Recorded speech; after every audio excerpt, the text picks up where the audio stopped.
გამოშვებას რეგიონის სიახლეებით განვაგრძობთ სუვენირები საქართველოდან გამოფენა გაყიდვა ამ სახელწოდებით დღეს პიაცაზე გაიხსნა, სადაც ქართული სამუზეუმო თემატიკის მიხედვით შექმნილი 1500-ზე მეტი ექსპონატია წარმოდგენილი საქართველოს სხვადასხვა კუთხის ისტორიისთვის დამახასიათებელი ორნამენტებით შექმნილი მინანქარი, ბრინჯაოს, ოქროს და ვერცხლის მასალით შესრულებული არქეოლოგიური ნივთების ასლები, ტრადიციული ქართული მუსიკალური ინსტრუმენტები და ეროვნული სამოსი, რომელიც ქართული სტილისტიკის მკაცრი დაცვით არის აღდგენილი. შექმნელებმა ბათუმში გამოფინეს. პროექტი ქართული კულტურის და ტრადიციების პოპულარიზაციას და ხელოვანების დასაქმების ხელშეწყობას ისახავს მიზნად და უკვე მესამე და ამჯერად ბათუმში საქართველოს კულტურის და ძეგლთა დაცვის სამინისტროს ეგიდით იმართება. სუვენირებს საქართველოდან პროექტის ფარგლებში გამოცემულ კატალოგშიც მოუყრის თავს, რომელიც გამოფენის გარდა ტურისტულად ხალხმრავალ ობიექტებზეც განთავსდება და მისი ხილვის საშუალება უცხოელ ტურისტებსაც მიეცემათ.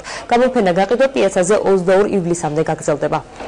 მთავარი მიზანი იყო ტრადიციული ქართული ხელოვნების წარმოჩენა, ამ ტრადიციების პოპულარიზაცია და იმ ძველი ტექნოლოგიების შენარჩუნება, რომელიც აქამდე ჯერ კიდევ შემოგრჩა.